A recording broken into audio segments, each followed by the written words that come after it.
계몽이 자신을 향할 때는요, 내가 정말로 이성적으로 사유하고 분별해야겠구나, 이런 자각을 불러일으킵니다. 그러나 계몽이 타자를 향할 때는 나는 스스로 사유하고 분별하고 판단, 선택, 결정, 책임지는 능동적이고 주체적인 개인이지만 너는 나에 의해서 계몽되어야 할 대상일 뿐이다, 이렇게 되는 것이잖아요. 그런데 윤석열은 계몽을 이야기합니다. 우리는 처음에 윤석열이 국회에 갔는데 박수 안 쳐준다? 저게 무슨 초딩도 아니고 그래 박수 안 쳐줘서 삐졌냐? 이렇게 얘기했지만요, 윤석열의 머릿속에서는 그것은 지극히 자연스럽고 당연합니다. 왜? 절대 군주가 납셨는데 박수를 치지 않고 오히려 고함을 지르고 폐악질을 한다? 윤석열의 머리로는 일단 이해가 안 됩니다. 따라서 용납할 수도 없습니다. 그래서 그들을 이제는 말을 안 들으니 야구방망이 준비해놓고 총칼 들고 나오는 것이죠.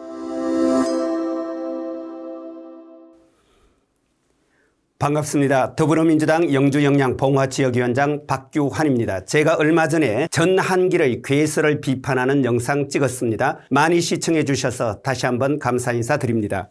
전한길의 괴설을 비판하는 것 더 이상은 의미가 없을 것 같습니다. 왜냐하면 너무나도 사실관계에 맞지 않는 주장을 마구잡이로 하고 있어서 어디에서 시작해야 될지 모를 정도입니다. 그래서 오늘은 전한길을 포함해서 이른바 내란 세력들의 주장, 그들이 계엄을 어떻게 이해하고 있는지, 그리고 그들의 계엄 밑바탕에 깔려있는 역사인식 전반에 대하여 비판하는 그런 시간을 가져보고자 합니다. 지금 내란 세력들은요, 계엄을 아주 쉽게 생각하고 있습니다. 처음에 경고용 계엄, 요즘 계몽령에 이르기까지 계엄이라는 것, 이거 마치 대통령의 일상적인 권한인 것처럼 얘기하는데요, 그렇지 않습니다. 윤석열의 계엄이 우리 역사에서 전무했고 앞으로 후무할 정도로 아주 특별하고 유별난 계엄일 뿐입니다. 도대체 윤석열의 계엄이 우리 역사에서 어느 정도로 황당하고 무지막지하고 전무후무할 정도로 특별한 계엄인지 한번 살펴보겠는데요. 2024년 12월 3일에 선포한 윤석열의 계엄은 여러분들이 다 아시고 계시다시피 비상계엄입니다. 이 비상계엄을 선포하면서 윤석열은요, 제주도까지 포함해서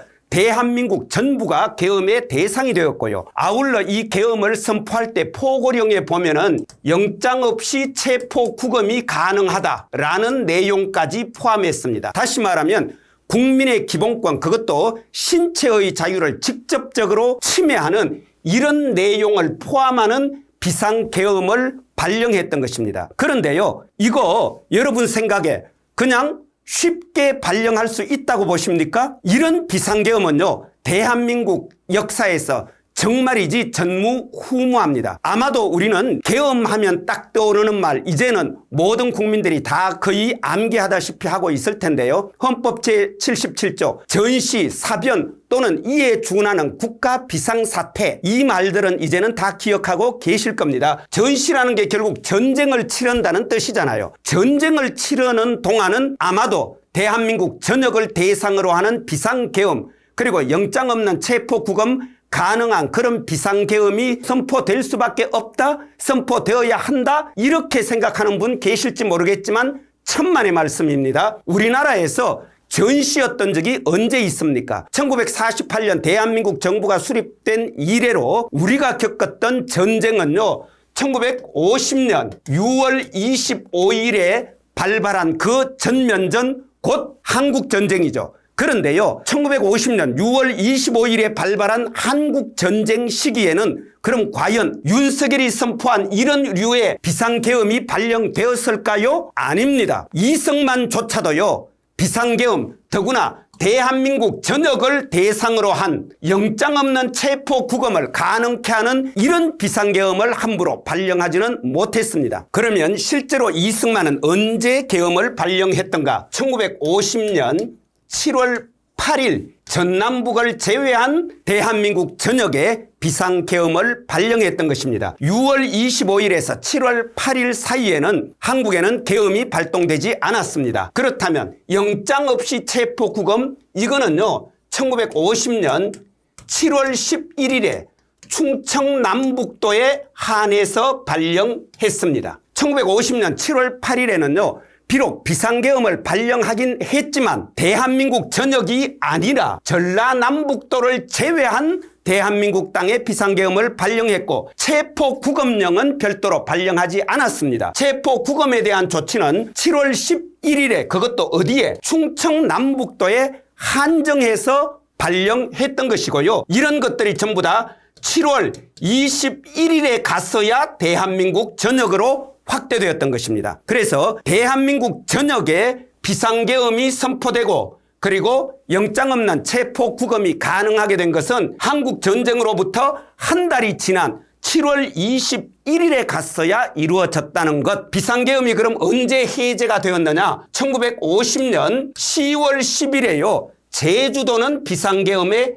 해제가 됩니다. 왜냐하면 제주도의 어민들이 비상계엄이 선포되어 있으니까 업 활동하기가 너무 힘들다고 탄원을 해서 제주도는 비상계엄을 해제했던 것이고요. 11월 10일에 가서는 대한민국 전역에서 비상계엄을 해제합니다. 그러니까 결국 비상계엄은 7월 21일부터 10월 10일 상간에만 대한민국 전역을 대상으로 한 비상계엄이 이루어졌던 것이고요. 제주도가 제외됐다가 아예 11월 달 한국 전쟁이 한참 벌어지고 있는 개전 초기나 다름없습니다. 물론 9월 28일에 서울을 재탈환했습니다. 그렇긴 하지만 아직 개전 초기나 다름없는 이 시기에 비상계엄이 해제되었던 것입니다. 그리고 경비계엄으로 전환되었던 것이고요. 실제로 1951년에 모두 7번 동안 이 지역은 계엄 대상으로 넣었다가 뺐다가를 반복하고 52년부터 정전협정이 이르기까지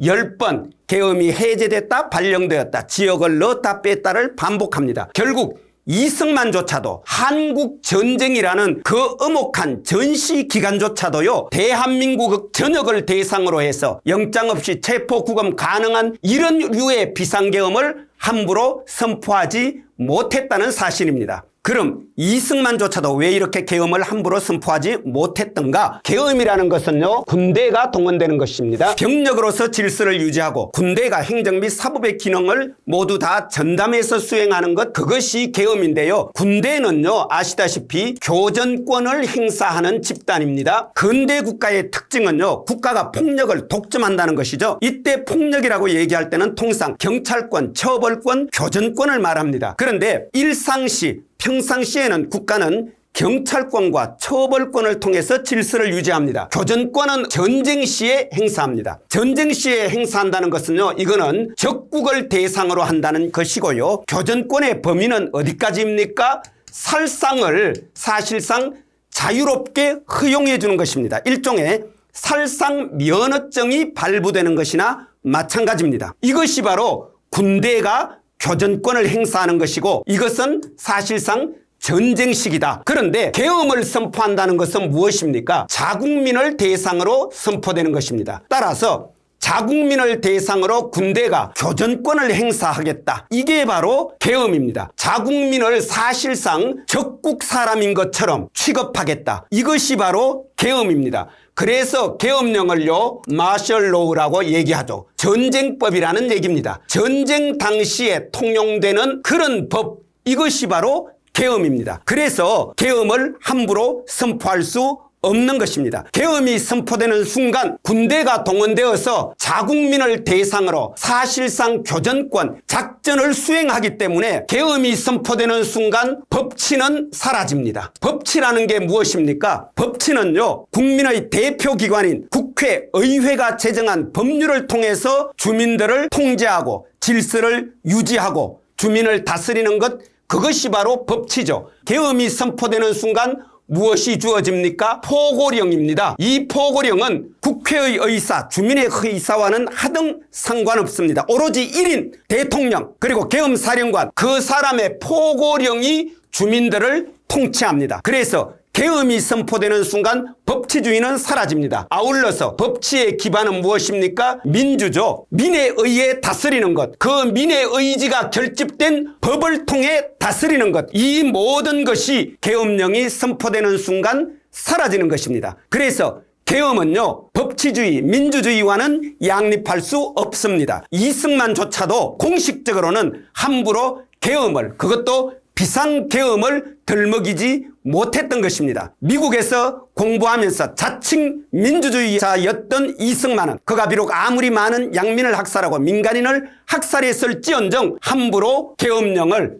그것도 전국을 대상으로 체포 구금에 관한 특별 조치까지 포함하는 그런 비상계엄을 선포하지 못했던 것. 계엄은 바로 이처럼 법치와 민주주의와는 양립할 수 없는 것이기 때문에 그러했던 것이고요. 민주주의를 추구하고 민주주의를 지향하는 민주당의 머릿속에는, 아울러 민주주의자이고 법치주의자인 이재명의 머릿속에는 계엄이 들었을 자리는 없습니다. 계엄이라는 것, 이처럼 함부로 계몽용으로 혹은 경고용으로 혹은 대통령의 정부적 판단에 의해서 그렇게 발령할 수 있는 것이 아니라는 것, 우리 모두 함께 확인하고 명심해야 합니다. 그럼 이렇게 무지막지한 계엄령을 선포할 수 있는 이 사람들, 내란 세력들의 사유방식, 사유체계를 한번 알아봐야겠는데요. 이들의 사유체계, 역사인식을 가장 잘 보여주는 말이 바로 계몽령이죠. 요즘 계몽령이라는 말 많이 쓰고 있는데요. 계몽령이라는 것은 결국 계몽과 계엄령의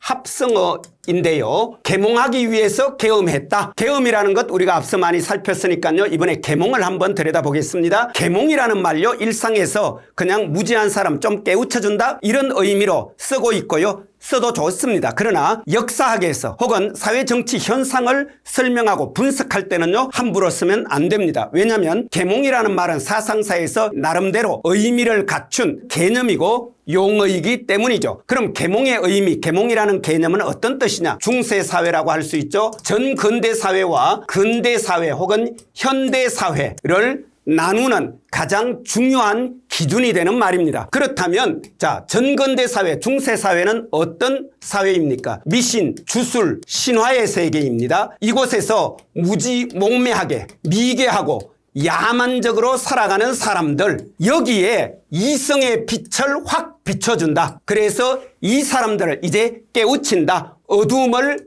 깨우치는 것, 어두움을 밝히는 것이 계몽이고, 영어로도 마찬가지죠. 빛을 비춰주는 것, 이것이 바로 계몽입니다. 그래서 계몽이라는 것은 무지몽매한, 그리고 미신주술 신화의 세계에 갇혀 살아가고 있는 미개하고 야만적으로 살아가는 중세에 이성의 빛을 확 비춰줬다, 이런 의미죠. 그래서 이제 근대사회는 마침내 주체적 개인이 등장한다. 주체적 개인이란 건 결국 무엇입니까? 이성적 사유를 통해서 스스로 분별하고 판단하고 선택하고 결정할 수 있는 능동적인 개인이 되었다. 이게 바로 계몽의 사고방식이고 계몽이라는 말이 갖는 의미가 되겠죠. 그래서 이제 근대인들은요, 새로운 시민으로 출현하게 됩니다. 시민이라는 게 뭡니까? 스스로 사유하고 분별하고 판단하고 선택하고, 그래서 궁극적으로 스스로 책임질 줄 아는 이런 주체적 개인과 주체적 개인이 만나서 같이 우리가 살아가는 사회에 대해서 함께 의논하고, 그리고 우리 사회가 나아가야 될 가치와 방향을 정하고 과제를 설정하고, 그리고 그 과제를 각자 나누는, 즉 지위와 역할을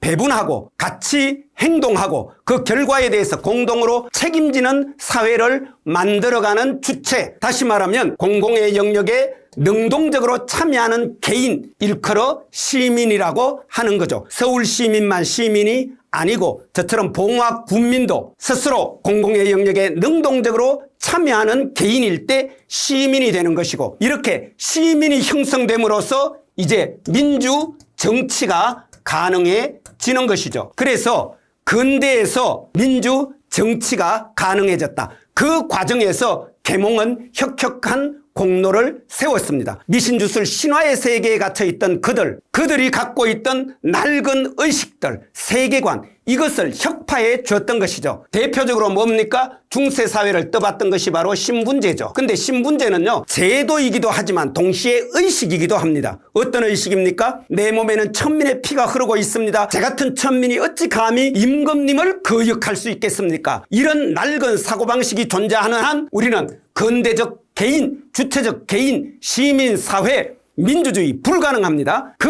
의식을 깨우쳐준 것, 그것이 바로 너는 스스로 사유하고 분별하고 판단하고 선택하고 결정할 수 있는 능동적 개인이다, 주체적 개인이다, 이런 자각을 불러일으킨 것, 이 점에서 분명히 계몽은 의미 있었다. 계몽은 역사적으로 훌륭한 역할을 수행했습니다. 계몽 운동을 그래서 근대인들은 펼쳤던 것이고요. 그런데 계몽은 딱 거기서 발걸음을 멈춰야 합니다. 계몽은 충분히 자기의 역할을 다했습니다. 근데 계몽이 민주사회에 와서 또다시 계몽이 자기 역할을 하려는 순간 계몽은 어떻게 됩니까? 도대체 누가 누구를 계몽할 건데 이런 질문에 봉착하게 됩니다. 계몽이 자신을 향할 때는요, 내가 정말로 이성적으로 사유하고 분별해야겠구나, 스스로 선택하고 책임져야 되겠구나, 이런 자각을 불러일으킵니다. 그러나 계몽이 타자를 향할 때는 어떤 문제가 생깁니까? 철저히 차별과 타자를 배제하게 됩니다. 내가 너를 계몽하겠다 하는 순간 나는 스스로 사유하고 분별하고 판단, 선택, 결정, 책임지는 능동적이고 주체적인 개인이지만 너는 나에 의해서 계몽되어야 할 대상일 뿐이다. 이렇게 되는 것이잖아요. 결국 차별과 배제이고 이 차별과 배제는 폭력으로 나타날 수밖에 없습니다. 계몽하려고 하는데 저 무지몽매한 녀석이 스스로 무지몽매한 줄도 모르고 있네? 그럼 어떻게 해야 됩니까? 계몽을 위해서 불가피하게 회초리를 들어야 된다. 회초리로 모자라면 야구방망이 들어야 되고 그것으로도 모자라면 총칼로라도 계몽해야겠다. 그래서 이것이 19세기의 오리엔탈리즘, 서양이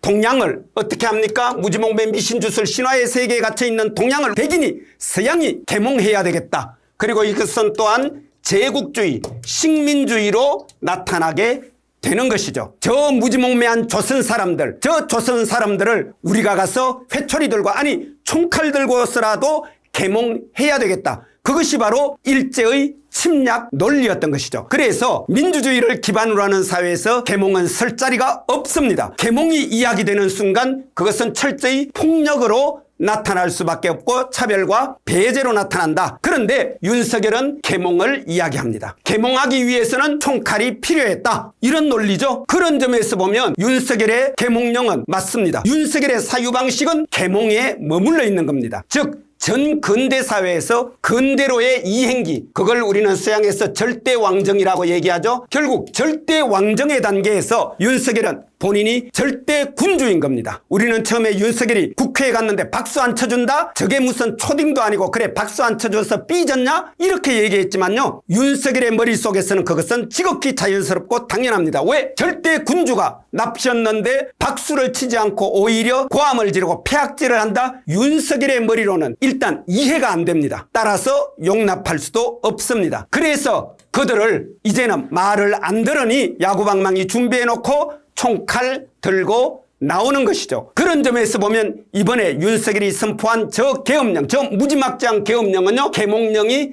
맞습니다. 근데 이 계몽령이라는 것, 이것이 바로 절대 왕정 단계의 사고방식이고 역사인식이다. 이것은요, 민주사회에서는 결코 용납될 수 없는 오로지 절대 군주 한 사람에게만 자유를 주는, 그래서 윤석열 1시간 발언하면 그중에 59분을 자기가 독점합니다. 대화하고 소통한다고 만나가지고. 왜입니까? 나 혼자 알고 있다. 나 혼자 스스로 분별하고 판단하고 선택하고 결정하고 책임지는 능력을 가졌고, 너희들은 내가 주면 주는 대로 시키면 시키는 대로 해야 되는 신민이다. 너희들은 시민이 아니라 나 임금의 군주의 백성일 뿐이다. 그런데 왜 대드느냐 따지냐? 말을 안 들으니 어쩔 수 없다. 총칼 들고 나오겠다. 계몽령을 선포했던 것이죠. 그래서 이런 계몽적 사유방식, 이런 사유방식을 갖고 있는 윤석열, 그렇다면 계몽령을 통해서 그가 의도했던 사회는 어떤 사회일까? 우리가 알다시피 나치즘이라든가 무솔리니의 파시즘 같은 거, 이런 사회를 그는 꿈꿨던 것이고요. 그러나 진짜로 그가 꿈꿨던 것은 바로 뭐냐? 조선.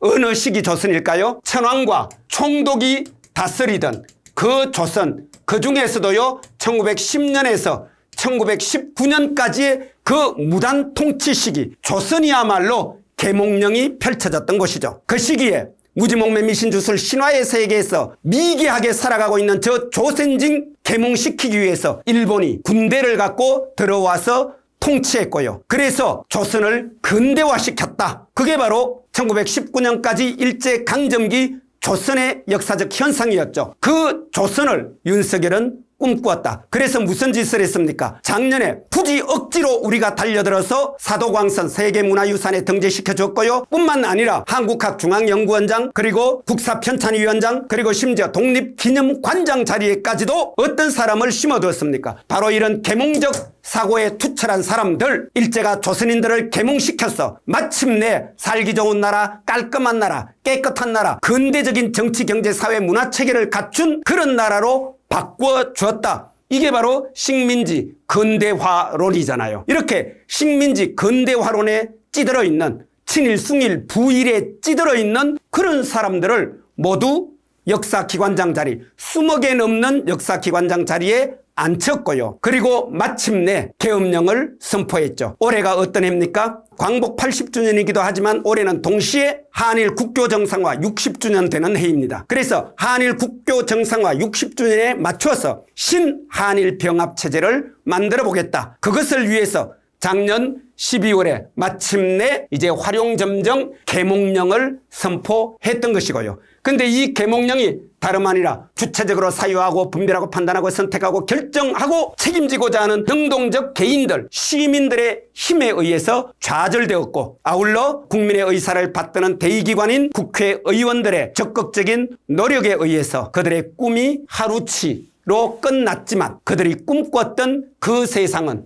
바로 절대 군주, 천황과 조선 총독이 지배하는 그런 류의 사회를 꿈꿨던 것이고요. 어떻게 이런 생각하는 사람들에게 우리가 단 1분이라도 우리의 미래, 우리 아이들의 미래를 맡겨놓을 수 있겠느냐. 그래서 우리가 이들과 싸우는 것은요, 단순히 계엄령을 해제한다, 계엄을 반대한다, 이런 수준을 넘어서서 사실은 일종의 역사전쟁, 역사투쟁이기도 합니다. 계몽의 사고방식에 젖어 있는 그들에 맞서서 민주주의를, 그리고 민주헌법에 기반한 헌정 질서를 지켜내기 위한 역사투쟁, 역사전쟁이기도 하다. 그래서 오늘 우리의 싸움이 더욱더 필요할 뿐만 아니라 의미 있다는 것, 이것을 여러분과 함께 공유하고 싶습니다.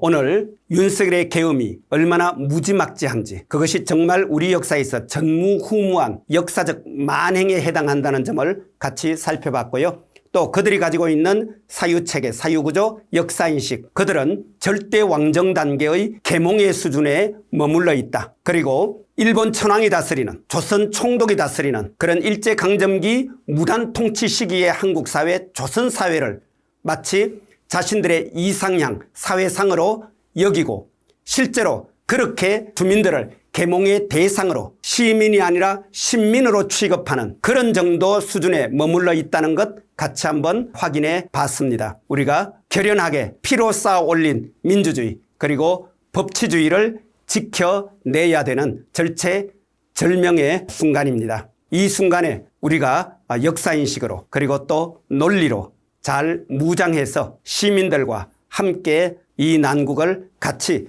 돌파해 갔으면 합니다. 그런 과정에서 제 강의가 조금이라도 좋은 재료로 활용될 수 있기를 바랍니다. 고맙습니다.